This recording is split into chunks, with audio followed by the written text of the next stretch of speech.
Yes, mambo vipi mtu wangu wa nguvu, mambo ni poa. Mambo ni yecho, ndio anasema watoto wa Arusha huko. Lakini watoto wa Dar kule mambo ni mengi sana mwanangu, na niona na salamu zao umeona. Lakini kuja Maganzo zina Shinyanga hapo nakwambia wewe ni aje mwanangu, watu dolo tu unaona. Lakini ukienda huko kwa watu wa Mura au kwa nini wanajiita watu wa Mura. Wewe watu wa Mura. Wanasemaga Mura mtata ni Wakulia. Wewe Wakulia watu wa Msoma. Ni Wakulia. Basi kuna Wakulia afu kuna Wajita. Wamsoma ni wapi? Watu wa Msoma hiyo Msoma sio kuna Wakulia au? Ninauliza wewe tena unauliza nini?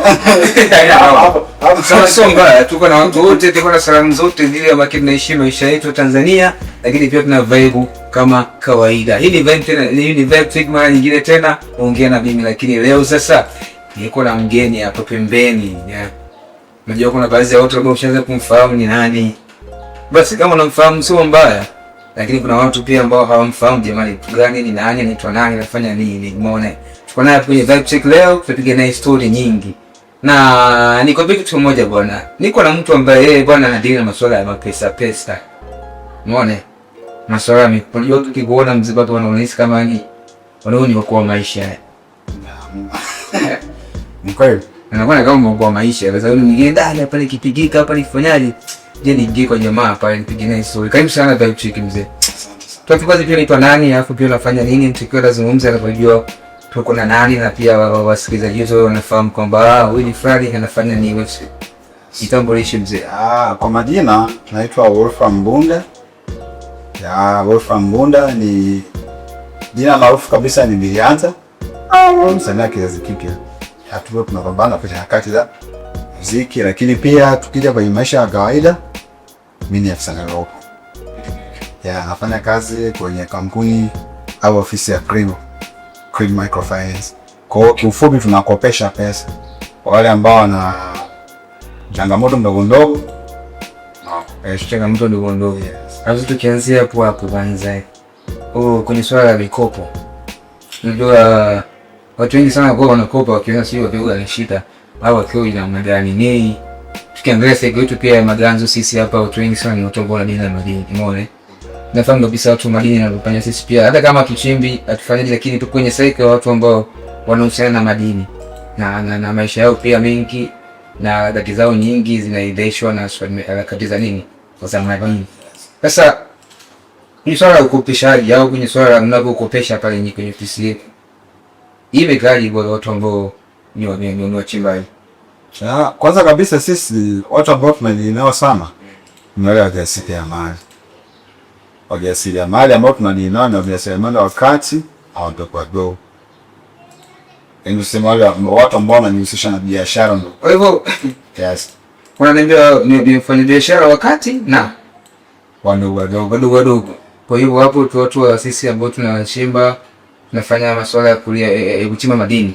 Hatuhusiani na masuala ya mikopo kwenye ofisi, tusije kabisa kwenye ofisi zetu. Kwa wachimbaji wanahusika. Lakini endapo kama utakubaliana na vigezo peteni ya kampuni. Kama ya wachimbaji. Ama vigezo ni kama vigezo, yani kwa upande wa vigezo vya upatikanaji wa mkopo kuna vigezo mbalimbali. Moja hapo ni unatakiwa uwe na mdhamini, lakini pia kama tu unaweza kurejesha kiasi. Yaani mambo kigezo cha kwanza kwa Mungu mchimbaji. Yaani kama unaweza kurejesha kila siku, kwa sababu sisi utaji wa mkopo ni tunarejesha kwa kila siku. Kila siku. Kwa ina maana kama unaweza kurejesha kwa siku, kwa kila siku, ina maana unaweza kupata mkopo. Unaweza kupata mkopo. Okay, umezungumzia kuhusiana na vigezo ambavyo ni mtu gani anahitajika kuwa na kitu gani ili aweze kupata mkopo kwenye ofisi ya msindi. Lakini pia sijasikia changamoto, msisikia nani? Asipia sijasikia kisa chochote kile ambacho kilitokea ofisini kwako kikaja kama kuwa kisanga kinoma. Nizunguka tu kisa kimoja ambacho kilisumbua sana katika ofisi.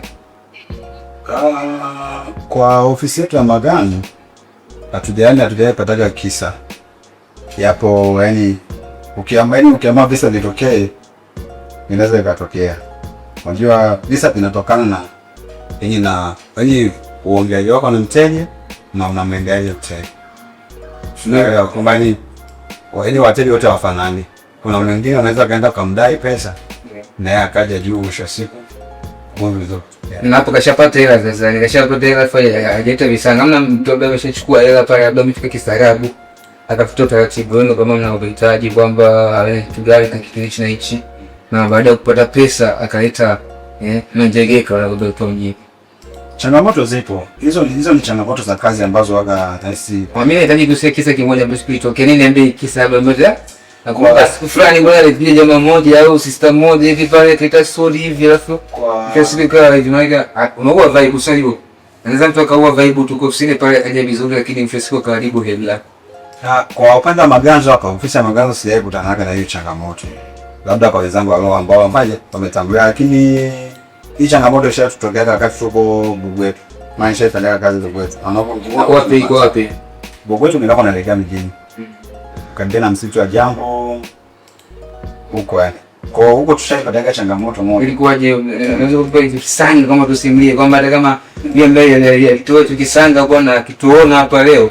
Hadi ukisema sikufanya alikuwa vibe bwana la pini. Alafu ikawa ni so poa uwezi kuongea na mimi tena ikawa sio vizuri. Hiyo changamoto ilitokea na unajua kwenye ukopeshaji sisi wakati tunapokopesha tunapenda ile familia nzima ile.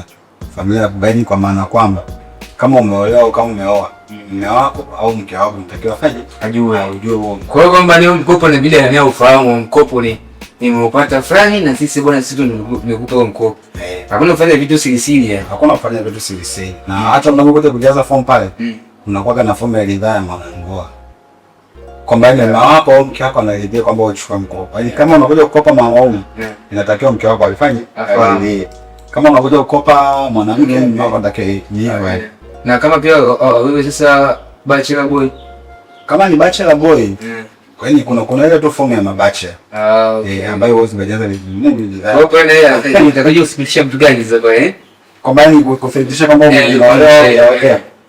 Sasa kwenye kuolewa na kuna na ufaji na kwenye kuoa na bado tunarudi kwenye nini? Ile uaminifu. Yaani kama ni mwaminifu kweli utafaje? Ndotoa data nazo yaweka pale. Bwana mimi ni bachelor sina mke naishi hivi na hivi.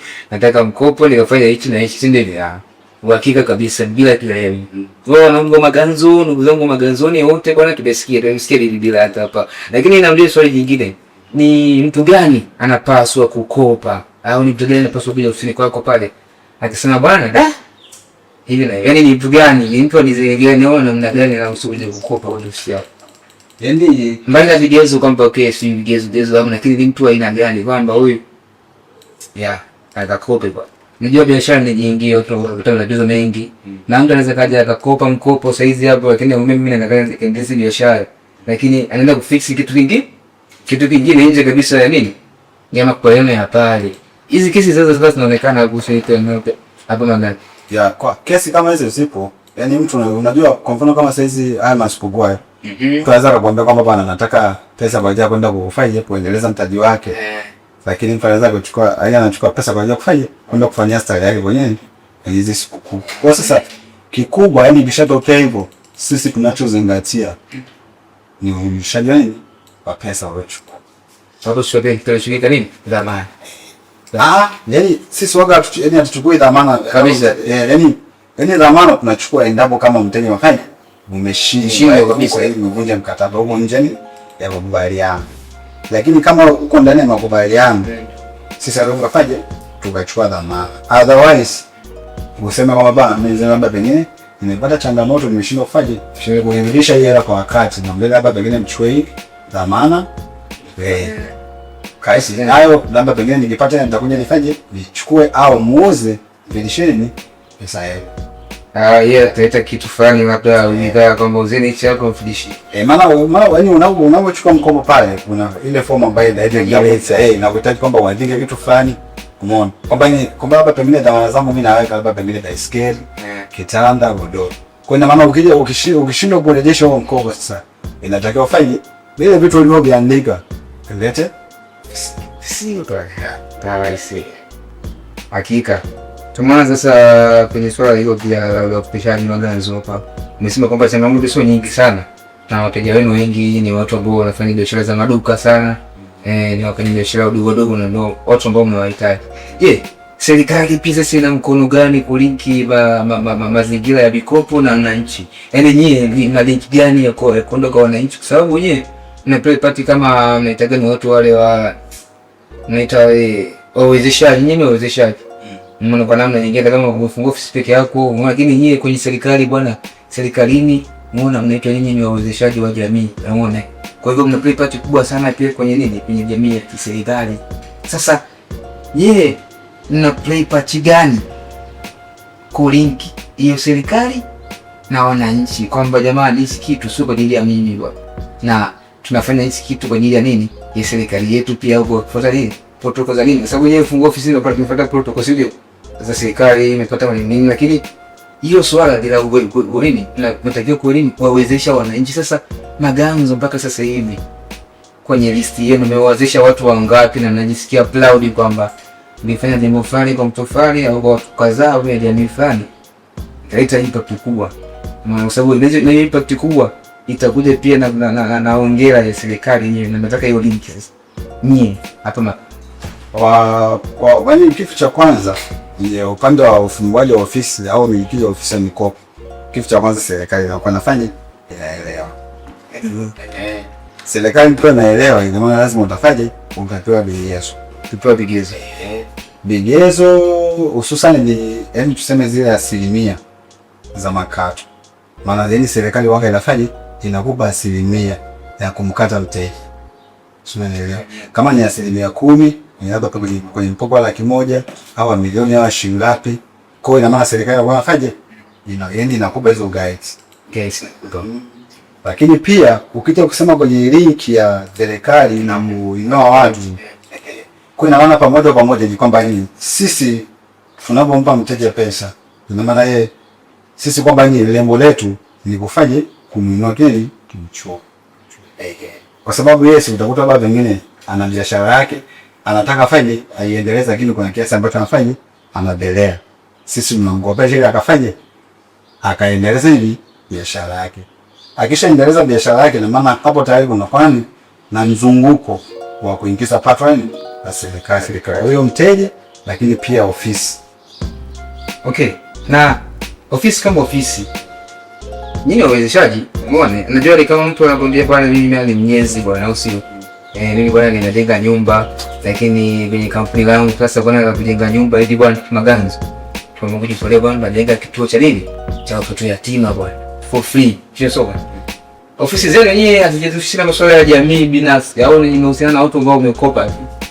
Hapana, kwenye kujihusisha na masuala binafsi.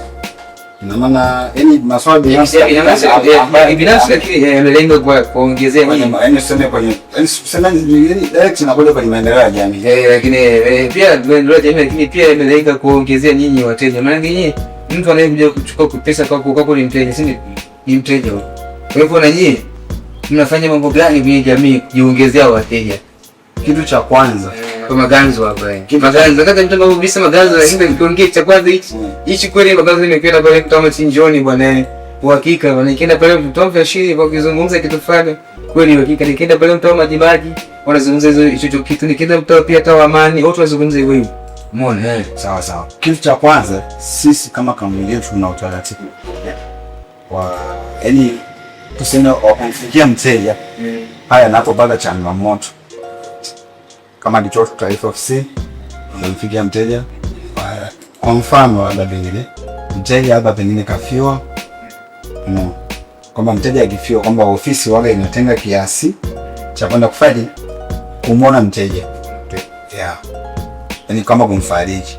Kama labda pengine anabaki kiasi fulani kwa kwenda kufanya kumfaida kumfariji. Hichi ni kitu moja hapa ambacho kinafanya kinatuongezea credit kwamba hawa watu ni tuseme ni wazuri au hii kampuni tuseme inatambua thamani ya mteja wa watu. Na yote ule kwa sababu hiyo mtu ambaye mnaenda kumtembelea ni lazima wewe mteja wa kila siku, labda na muda kadhaa, au labda ukaribu wa yeye tu wa kila siku na kutoa taarifa kwenu, naweza nikamsaidia. Hapana, sio mteja ambaye labda hao ni wa muda mrefu. Hapana, hata unaweza ukaja ukakopa leo, labda pengine baada ya wiki moja ukapata changamoto, ukatoa taarifa ofisini, sisi lazima tufanye tufikie. kwa sababu yani umeshaingia yani mtaa mwisho ambao mmeweka kumfikia mtu aliyekuwa tatizo Maganzo ni mtaa gani? Kwa mtaa wa Maganzo, mtaa mwisho kuna mteja wetu mmoja, siwezi nikamtaja sana lakini ilikuwa ni Magadi hapa. Ni juzi tu alimagana supervision na mamake, kwa tumeenda kufuata. Bili, umetuambia kwamba mnakoga na namna ambayo mnawajali wateja wenu, si ndio? Mnawatembelea kwenye mambo yao baadhi, kama mkutana msiba, kama mkutana sherehe, kama mkutana jambo lolote ile, kama tu ile ni mteja wenu, si ndio? Lakini niuliza swali pia, ni mteja wa aina gani? Ni mteja wa kila siku au kutoa taarifa tu? Kwa sababu yeye kama ni dai, si ndio? Mimi nikitoa taarifa mapema, bwana sasa hivi nimepatana shida kadhaa au shida fulani, basi na nyenda respond kwa wakati huo, si ndio? Au baga yani kitu baga nitoe taarifa au nyinyi mtafahamu? Hapana, yani sisi hatuwezi kufahamu bila kutoa taarifa. Ya kitu cha kwanza yani tunaweza tukajua kwa sababu yani urejeshaji wa kila siku. Kuna maana lazima ukipata changamoto lazima utafeli kuleta pesa. Kwa hiyo ukifeli sisi sasa bado tunatakiwa tujue kwamba mteja ana changamoto. Kwa hiyo maana tunakuja nyumbani kwako sasa. Kwa hiyo namna yani kupata taarifa tunaweza tukapata sisi na pia tunaweza kupata taarifa kwa mteja mwenyewe, lakini ni vizuri ile taarifa ambayo mfanye tumeipata kwa mteja mwenyewe. Okay. Basi tuko hivyo. Najua tuko na Bill Hunter, hii ni Vibe Check again, na usio leo tuko na special conversation. Najua vitu fulani serious and so casual sana. Najua ni vitu official. Tuko na hapo mtaani. Watu wengi ndio na kwa wanahitaji mikopo, wanataka kufanya mambo ya biashara, lakini wengine tayari wameshakopa, lakini unaona kama hivi sisi zimekaaje. Iko hivyo bwana. Tuko na Manaito Bill leo kituambia biashara mingi. Ikiwa tunachimba tena ndio pia tukiwa tunamalizia mwishoni hapa na birthday toast. Nilikuwa naomba nikuulize swali moja. Ni dhamana gani? Sawa. Ni bora kwenu? Kwenye dhamana bora sisi hatuna dhamana bora. Kwamba kwenye dhamana kusema kwamba hii dhamana ni bora. Mimi kijana gari hapo ile kadi kopi mimi. Hatuwezi kukupa kwanza yani hatuna mkopo wa dhamana ya gari. Kitu cha kwanza. Kwa hiyo yeye dhamana imebezi na kwenye vitu gani sasa? Sababu nalipangia watu mtu wa kuwekea sisi tunakopa kwenye dhamana sasa. Sisi tunadai na vitu vya kaya. Kwa sababu ukisema kwamba sisi mkopo wetu tunaanza na mkopo wa FMC laki hadi milioni moja. Kwa sasa sidhani kama yani sawa tunakopa data lakini na sasa kaweka gari. Sasa si kwetu yani kwa utaratibu wetu sisi wa kampuni yetu sisi dhamana ngaya tu tunafanya. Mko chukua na za chukua. Tuelezeni tulizo zamani deni za ndani kwenye dhamana za ndani hapa sasa ndio ambazo tunadili nazo. Aidha labda kuwe na TV, kitanda, udoro, labda meza, sofa, sarufa, hivyo. Yaani vitu kama hivyo ambavyo tunafanya tunadili nao. Na friji. Yeah. Lakini mtu leo lazima naye awe mfanya biashara, si ndio? Yeah. Sio tu mtu ambaye yupo ghetto kwa sababu ana vitu vya ndani. Nije nikope. Mimi nakuja nakopa hapo ambaye nina vitu vya ndani. Lazima niishi biashara pia hapa.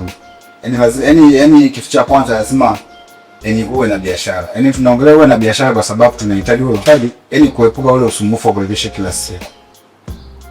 Haya, umeona bwana, sio kama watu wa kawaida wakopeshwe. Na ndio maana kuna mabenki pia, umeona? Kuna taasisi nyingi ambazo zinakopesha. Kwa hiyo taasisi ya kina Bigi bwana, umeona ni kibiligeti zaidi. Wao wanakopesha vitu, wanakopesha pesa. Lakini wakitarajia bwana, umeona? Vitu vyako vya ndani ndio viwe dhamana. Basi sitegemee kama basi mimi na gari na pikipiki nikakuope pale basi utachukua pikipiki. Kama pikipiki unaweza ukaiuza tu au mwenyewe uuze au ulipe deni. Umeona, lakini wao hawatakuwa na muda kuchukua hiyo pikipiki. Umeona? Wanadili na vitu vya ndani na pia unataka kukopa, hakikisha una biashara yako ndogo au ya kiasi kadhaa. Umeona? Wewe mwenyewe bila marafiki, una washikaji ambao wanafanya biashara au una washikaji pia ambao wanafanya kazi.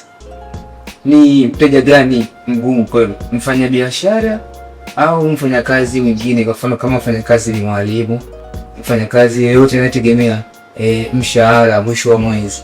Na huyu hapa mfanya biashara ambaye anafanya biashara anaingiza kila siku.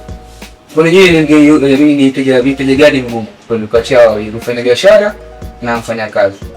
Hapa mteja mgumu yani lazima awe ni mfanyakazi. Maganzo tuzungumzie kwa maganzo hapa, kazi ya maganzo hapa.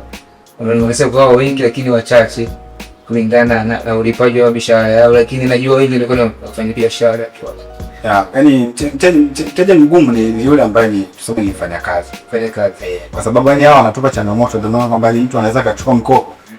Yaani unatarajia kwamba arejeshe kila siku. Yeye anaweza kafadi, yani akakurejesha hata pengine kwa wiki, lakini katika yani tukatae unarejesha kwa wiki, lakini unaacha ile pesa ambayo inafadi inakizi wiki nzima. Kwa mfano hapa ukiacha hela leo hadi kuja Jumamosi ijayo, ina maana hapa katikati pole pote ile ndio wanafanya inafidia. Kwa hiyo ikija Jumamosi ijayo tena unafaje, unatoa kile kiasi tena ile Jumamosi ijayo. Kwa sasa unaweza kupata changamoto kwa hawa wafanya kazi, kwa sababu pesa zao wao wanafaje, wanasubiri hadi nini mwisho. Sasa na mara nyingi wakati sisi hatupokeani sana wafanya kazi kataa, yani tunakataaga otherwise doctor hapo hivi tukukopeshe, hatukukopeshi otherwise labda wewe na biashara yako kwamba ina doctor business doctor business kwamba kuna mfanyakazi mwingine anamni labda pengine na vigenge vyake kwa vao na buka, yani kwa anakuwa nini na uwezo wa kufix yani pesa kwa business. Yani kikubwa bwana, hao jamaa wenyewe business na mzunguko wa hela, yani mzunguke sio ikae, si ndio? Sasa hapo kwenye ile bidii zunguke, ni bora wewe una pesa benki au bora wewe wakopeshe watu ambao unawabidi uendelee kuwadai? Yani bora ukopeshe pesa kwa mtu ambaye ni kwamba yani unamdai lakini hapo anakuendesha kwa wakati. Anakuendesha kwa wakati. Kwa wakati. Wewe bora kwa mimi. Yani kwa sababu unajua yani unapomkopesha mtu, si unamkopesha kwa lipa. Kwa ina maana yani pesa yani ina faida. Inazaa. Lakini ukiweka benki ina maana benki ni pesa inafanya. Yani ulipie pale wote, ulipie tena mwisho wa mwezi pale kwa hata mwenyewe unaweza kufanya, unaweza kuona kwamba ni bora ipi. Kwamba wewe bora ukamkopesha mtu mwaminifu ambaye utampa muda atafaje. Sasa hii ni siri ya wakopeshaji nimeidaka hii. Yani wao bora wakopeshe mtu niko wengi wa benki. Sasa na wewe bora hela yako bwana, na wewe sio kwenye kibubu. Wewe mkopeshe tu hata mchizi wako mwanangu, sio unalipa tu wiki jana, si ndio? Hakika lakini ndio mkopesha mchizi ambaye anamwamini. Anamwamini sasa hapo hakika kama karibu wiki jana, lakini pesa yangu inakanda. Okay, tukiendelea hapo tunye kuona Maganzo ni sehemu ya watu ambao wanafanya biashara za dini sana hapo. Muone, wanafanya biashara za uchimbaji. Ni kazi za uchimbaji. Maganzo kwenye masuala ya mikopo na ofisi zenu za dini ni sehemu ya changamoto au ni sehemu ya fursa? Kwa kuangalia ilivyo Maganzo, uchimbaji, biashara zao, mazingira kwenu nyinyi na biashara zenu au na hizo kazi zenu za kukopesha watu.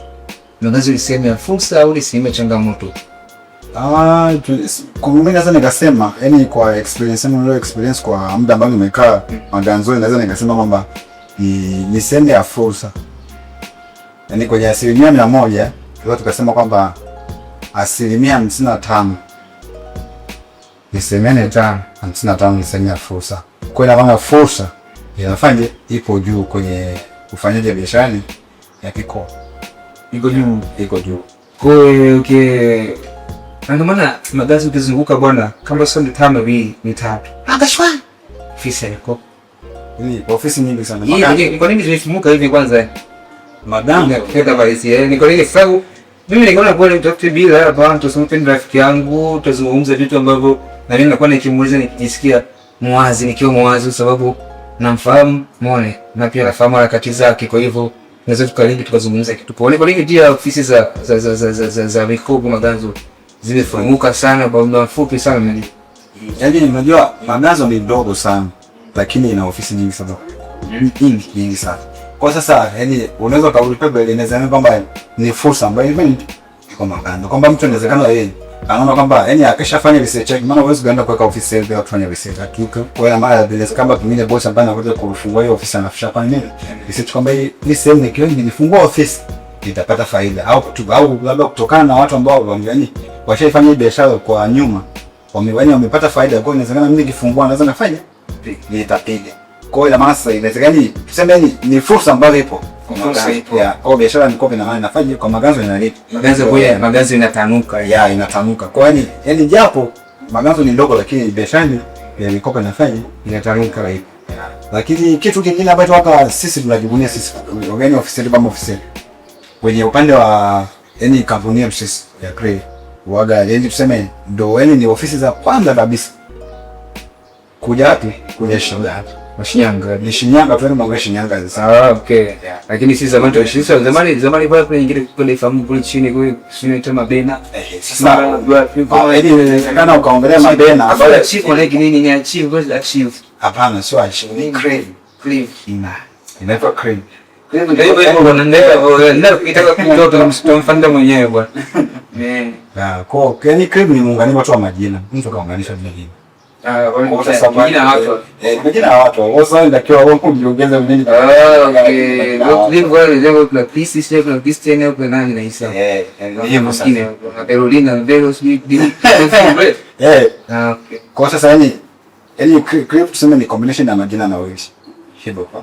Lakini tuseme jina la crave limekuja baadaye. Lakini mwanzo ilikuwa ni maarufu Mbunda. Ndio maana hata leo ndio maana ukisema mwingine mtu anaulizia Mbunda iko sasa Mbunda yupi?